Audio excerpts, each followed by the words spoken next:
Asymmetrical Haircuts Justice Update with Janet Anderson and Stephanie van den Berg.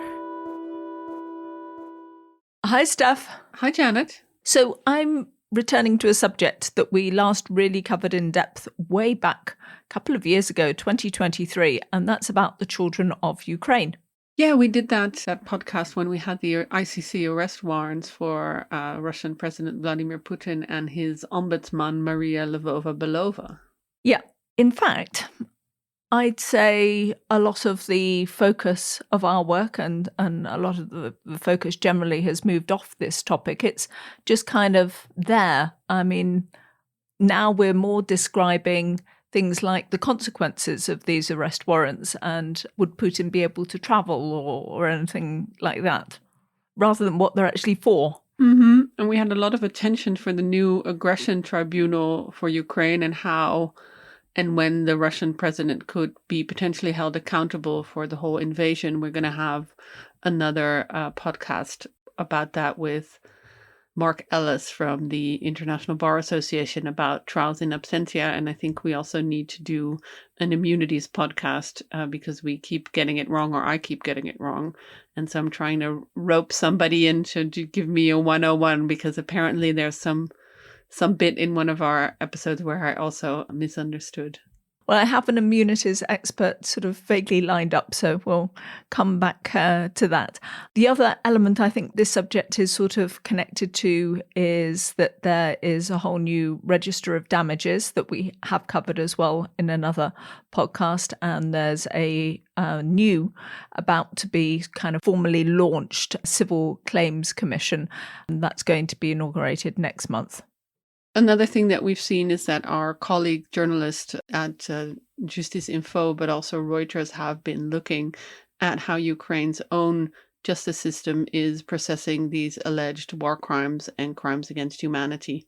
So, I'm just justifying with all of this long list, Steph. I mean, there's a lot going on, but I've decided that it was time to think again about the kidnapped children and wonder exactly where we are with that alleged crime.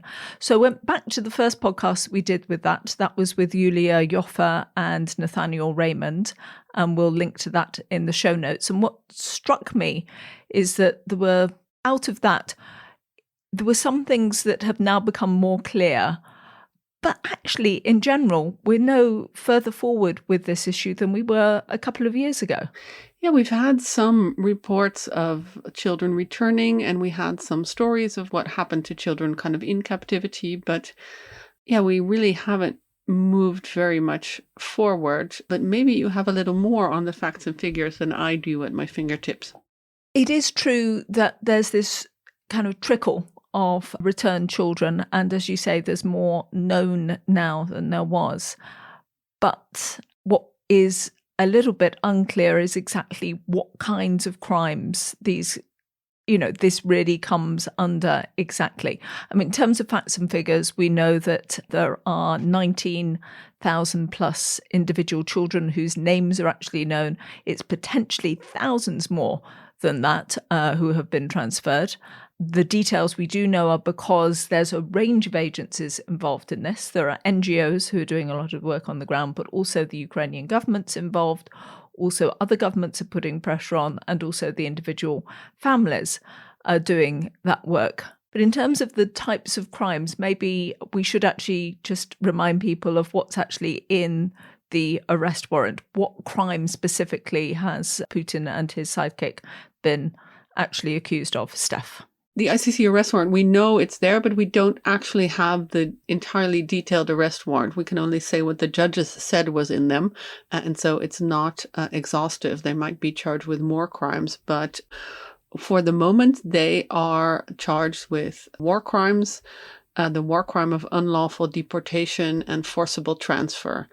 And the kinds of evidence that experts looking at this say is the most glaring or the most obvious is that Maria Lvova-Belova has said that she adopted children herself, and there's a famous interview with her with Vladimir Putin on TV where they're talking about amending rules for adopting Ukrainian children, which is a very clear kind of transferring these children from these occupied territories to Russia and then apparently making them Russian. And when we did that original podcast a couple of years ago, we were also thinking, Yulia Yoffe particularly was speculating as to whether you could also consider this a crime against humanity. And I think that there's some technical issues around that. She was talking about kind of the more general human rights treaty, the Convention on the Rights of the Child, a particular article there about the right to identity. But she was also speaking about a way of looking at this as potentially a form of genocide, as an attack on the collectivity of Ukrainians, because it's to do with the identity of children, which is part of the Genocide Convention. Yeah, it's very specifically the Genocide Convention lists the transferring of children from the protected group to another as one of the underlying crimes of genocide. But of course, genocide is extremely difficult to prove because if we have this special intent to destroy a group as such in whole or in part, which remains extremely difficult to prove. But one of the things that we've also seen in other genocide cases is as time goes on further, and if you're warned that what you're doing may be a genocidal act and you continue to do it, then that is can be construed as extra evidence of intent. So that's going to be interesting. So you can tell from all of this, I think this is a really interesting issue, but I'm just not sure whether, as I say, I can really kind of push the story forward. So I've been writing this up as a piece for the outlet I also work for, Justice Info. That probably will be out quite soon. But, it's just that there's a lot that's not clear about it. Is it something that gets raised for you, Steph? It absolutely does. I know my colleagues from Reuters are working on a story looking at these Ukrainian cases or cases in Ukraine involving abducted children. And we see it's very, very high on the political agenda when it comes to potential peace talks or potential ceasefire talks between Russia and Ukraine. We've even seen that the First Lady, Melania Trump, has become involved in kind of returning some abducted children. So while peace talks now seem far on the agenda, the issues of children's rights is really, really high, not only on Ukraine's agenda, but apparently now also very high on the First Lady's agenda, which makes maybe a difference in what's going to happen.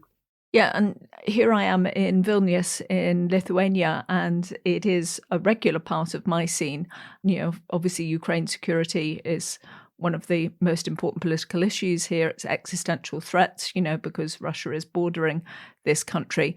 And there are a load of Ukrainians here, and twice in the last year, I've had the opportunity to lead discussions about the issue of Ukrainian children. And it was because I was moderating one of the panels recently at Vilnius University.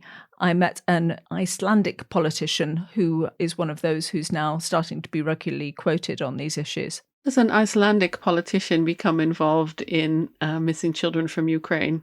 Yeah, I've had to put Iceland on the list of tags for our website because we've never had Iceland mentioned before.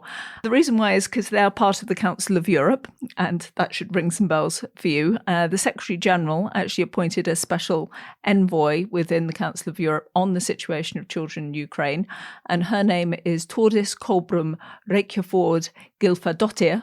She's a former foreign minister, and she was a minister of justice, I think, at one point. She's now an Icelandic MP in the Althing, which I just love the name. It's called an Althing, their parliament in Reykjavik. You think it's kind of Icelandic for everything? The parliament is all things, so it's everything. I don't know. My Icelandic is, as you can say, very bad. So apologies to all Icelandic listeners if I just committed some kind of microaggression against your language. It sounds all extremely Council of Europe. They are all over Ukraine at the moment. They've set up this register for damages. They're helping with the new Ukraine Aggression Tribunal. And now they're also kind of taking the lead and working on Ukraine children.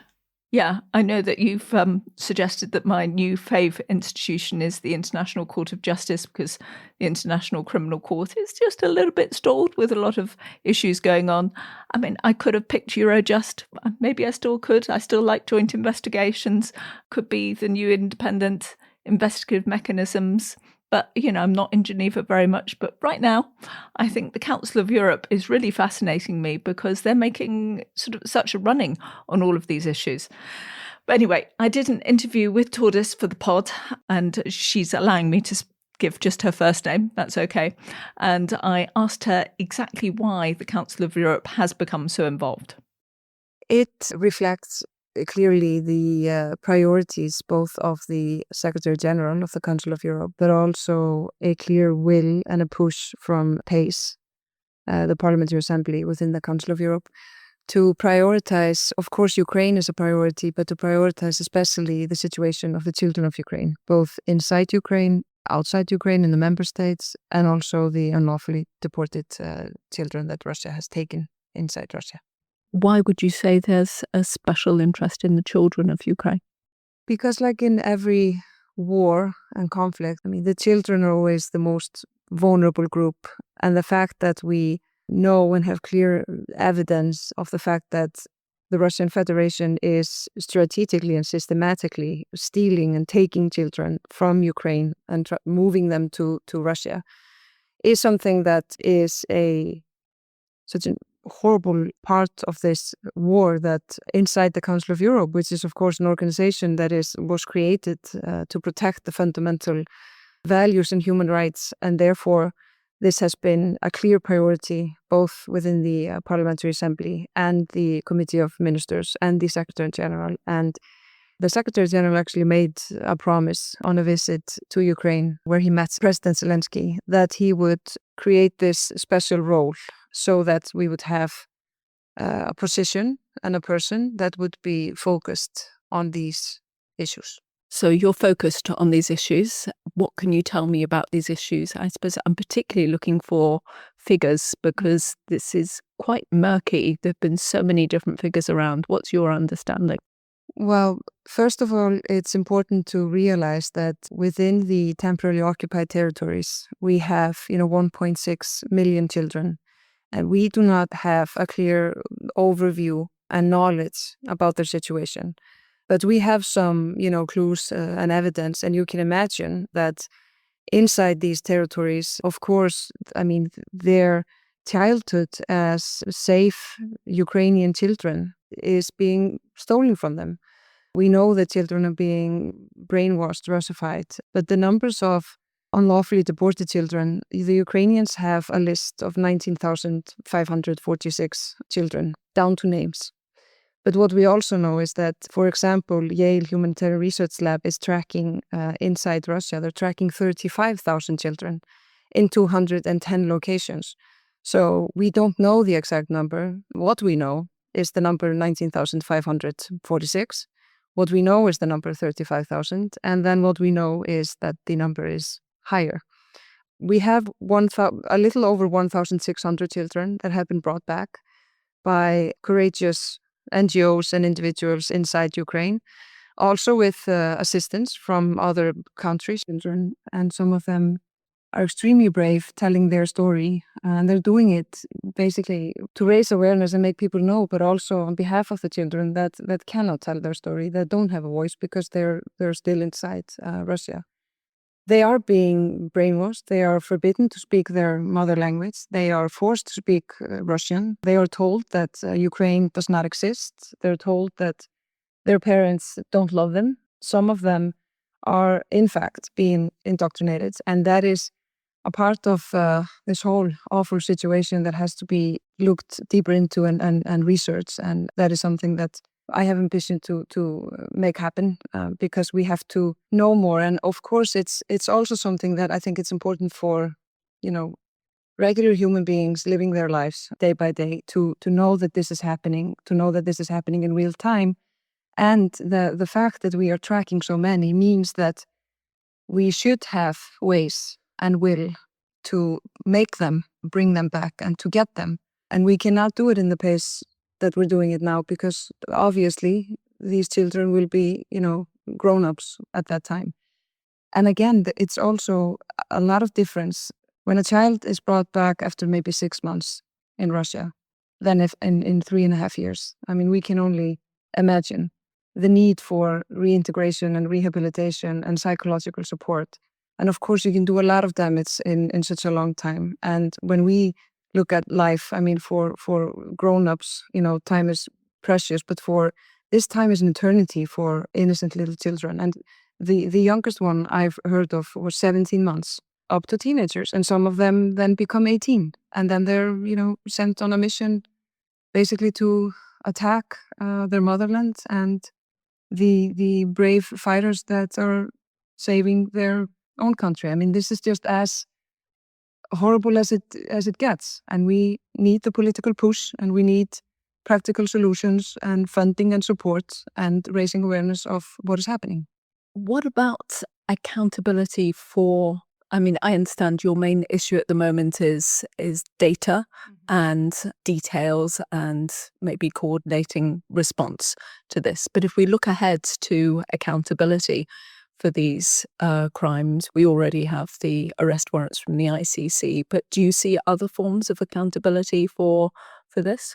I see further process within these, independent courts. I mean, they will do their job, and of course that will take time. But we have a lot of data, and I know that, for example, again, Yale has shared that data with Europol, and I think I'm quite confident that we will see more of that. But then we also have, for example, the Claims Commission and a new category within the Register of Damage, which is also important. So we both have to trust in the structure and the system that we already have, and they have to also be, able to be the independent courts and system that we have, and they have to be financially supported and left alone also, from politicians to be able to do their job. But we also see concrete new actions, which is, in my opinion, crucial to have. And the fact that we are, we've started and we're working on it while this is ongoing. So it's not only something that you, do years after a war ends in any way, but the fact that we're doing it while this is happening. Also because we have a will and we have ways to bring them back in bigger numbers. And we just have to do that. We have to learn from history, and we have to use all the resources and the political push and courage that is needed to do what is right. You've got the issue of political will, political commitment around this, the issue of funding. I mean, where do you see your biggest challenge in this field? One of the challenges is, the external developments. I mean, it's not in my hands what big powers decide to do. So Are you talking about peace negotiations? For example, I mean, we have to be adaptive to the reality. I mean, the political reality can be a challenge. But it also means that there is an opportunity to have that political push and to have it so it's obvious that this is a priority for everyone. I mean, it's a clear priority from the Ukrainian side. It is a priority for friends and allies of Ukraine, and it has to continue that way. The challenges, of course, is obviously funding, but the funding, if you compare that to other forms of support to Ukraine, the numbers in this are far smaller, meaning that, it's doable. For Ukrainians, the challenges are also, infrastructure and human resources. I mean, it takes a lot of work. And for that work, you need human beings for the psychological support and so forth. And also funding inside Ukraine. I mean, there is need for healthcare assistance. There is educational gap. There are children that, will need foster families when they get back, and they have to be supported and so forth. So the least we can do is to make sure that the Ukrainians have the capacity to receive the children that are being brought back and to reintegrate them into society. So the trauma-informed care in all of this, both the children of Ukraine that live in member states inside Ukraine and the ones that have been unlawfully deported and being brought back, trauma-informed care has to be the essence and the center of all of it, because we also know from history what happens if we don't treat that. And it costs money and human resources. But if we mean it and we say we're going to reconstruct Ukraine, you can only do reconstruction with bridges and energy infrastructure. You need to make sure that there is a nation there, and the future of the nation are the children, and they have to be ready to live their lives, and therefore that has to be a focus. And it also has to be a focus of the politicians, because the reality is that the political reality means that the most important issues have to be high on the agenda. And in my opinion, that is trauma-informed care for all these children. Can I press you a bit on whether this might become a bargaining chip in peace negotiations? I mean, I think we have already seen that it was raised as part of the agenda to do with the Trump-Putin summit and the potential for another meeting with Zelensky that didn't happen. We know it's there. We know it's part of what Ukraine has very high on its list. So do you think it would ever be not so high on the list? Do you think it will ever drop off? Or do you think it will somehow, this is going to have to be resolved? How do you see it? From the Ukrainian side, it's very clear that this is a non-negotiable part of any just peace. And it's not, not only the Ukrainians say so. It's basically a human approach. We cannot talk about a just peace and not tackle this part of the war. I think that's quite obvious for every human being to understand. But we also know that political reality is complicated. But I cannot see anything, else than President Zelensky and the Ukrainian government and the Ukrainian nation has a full support from all its friends and allies, and even the more neutral countries further away.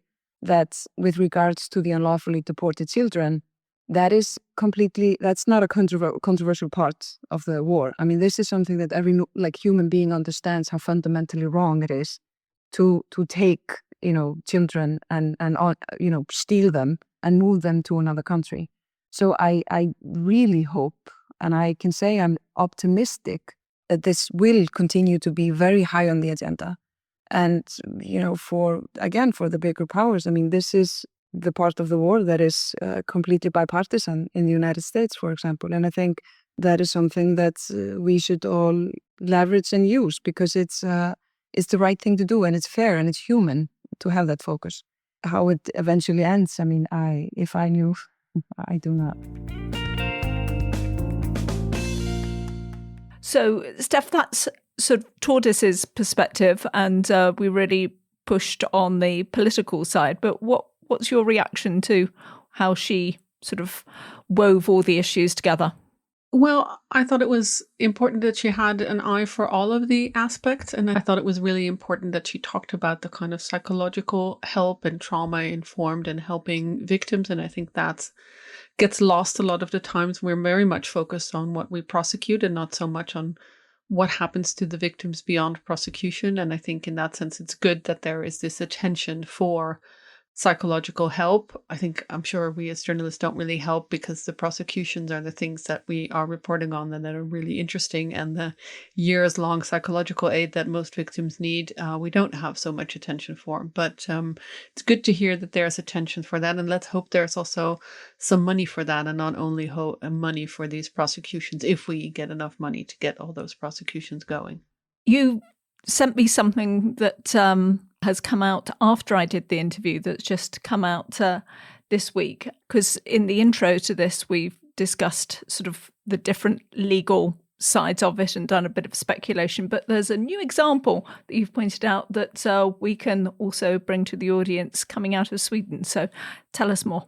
Yeah, there was an appeals court ruling in Sweden confirming a lower court ruling, which essentially is the first ever case of genocide conviction looked at through the transfer of children. And this is to do with Yazidi children in Syria and Iraq. And there's a woman who was a Swedish citizen who was accused of, transferring Yazidi children six minors, and she has been convicted of genocide. This was already in February of this year, but it was confirmed this week by the appeals court. And Eurojust's genocide network that we've also had on the podcast sent out a press release saying that this judgment is groundbreaking because it's the first ever to be handed down for genocide through the transfer of children and conviction for genocide through severe suffering. And they point to the underlying acts that the court has recognized against these Yazidi children of acts of enslavement and systematic suppression of the Yazidi entity through restrictions on language, religion, and forced conversion. Now, of course, this is not something that translates one-on-one to Ukraine, but it is an indication of jurisprudence. Yeah, I think it's going to be really interesting to see the detail of that, and specifically the last bit that you mentioned, the suppression of identity and the idea of language, because that's really the arguments that we've come across on Ukraine and genocide. Maybe we should also point out this is a national rather than international court, but we do know that these courts kind of look at what each other have done, and it's really interesting that this issue of child transfers and suppression of identity is being taken seriously, because we thought, a genocide case was like maybe, but it could be difficult because of special intent. But now it looks like that is possible. Yeah, at least for Swedish judges. And I think these are the kinds of judgment that then get mentioned in other cases. Now that we have judges from this legal system that is respected and does more of these kind of international crimes cases, this is the kind of stuff that gets brought up in other cases. So I expect to see this case come back and jurisprudence of it. My Swedish, as I was writing to my Swedish correspondent, doesn't go beyond pleasantries and some Pippi Longstocking references. So we need to see the translation before we can make any more in-depth remarks about it. Yeah, and I think it also makes me think about this is actually the result of a joint investigative team, partly as well. And I think in the press release, it also mentions UNITAD, which was one of these special investigative mechanisms. I mean, it is completely different from Ukraine, the Yazidi situation. But it looks like it's interesting that these variety of accountability mechanisms are set up and variety of accountability mechanisms work together on a particular situation, that case Yazidi, and as we know, an awful lot is going on with Ukraine.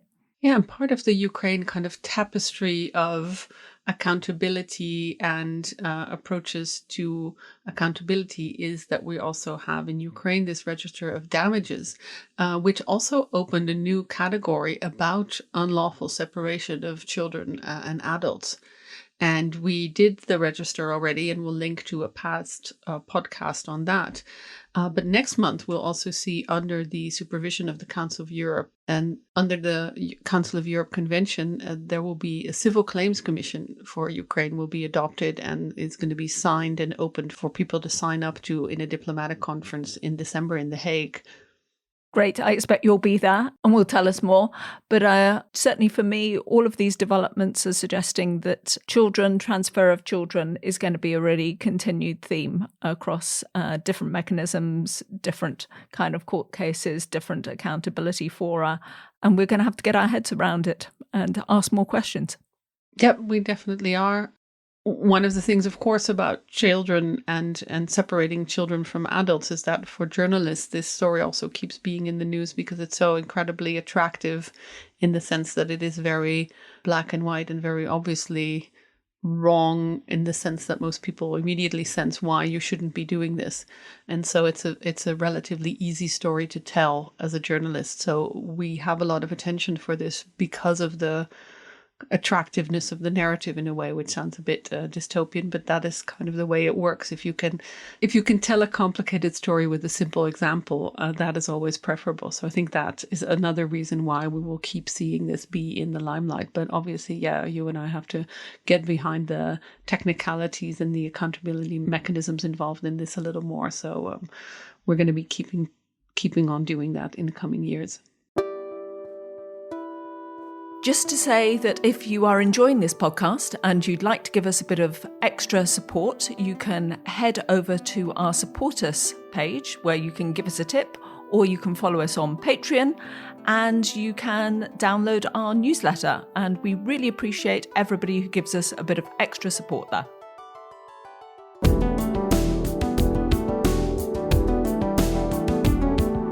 This was Asymmetrical Haircuts, your international justice podcast, created and presented by Janet Anderson and Stephanie Vandenberg, in partnership with the Hague Humanity Hub.